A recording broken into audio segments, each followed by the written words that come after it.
दोस्तों आपको ज़रा वाज़ह करें, माशाल्लाह हाजी साहब जो है ना, ये माशाल्लाह हमारा भाई है, 35 ईयर इनकी एज, इनके साथ मुकाबला कर रहे हैं और वीडियो का टाइम जो है वो अभी 21 सेकंड पे पहुंच गया है। अभी देखते हैं अल्हम्दुलिल्लाह किन का स्टेमिना बेटर है। तो दोस्तों ये वीडियो आप लोगों के जोश जो है ना दिलाने के लिए ताकि आप लोग भी सुबह अपने घरों से बाहर निकलें और जो है ना सियालकोट पार्क में आएँ, जो भी आपके घर के करीब ग्राउंड है वहाँ पे पहुँचें और एक्सरसाइज करें ताकि आप बीमारियों से महफूज रह सकें।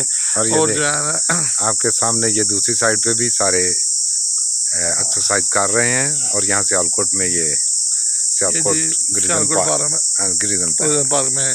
माशाल्लाह भी वीडियो 1 मिनट के करीब पहुँच गई है। 1 मिनट जो है वो टाइम जो है ना हो चुके हैं अल्हम्दुलिल्लाह। और छोटे भाई झटके खाना शुरू हो गए जी ज़बरदस्त,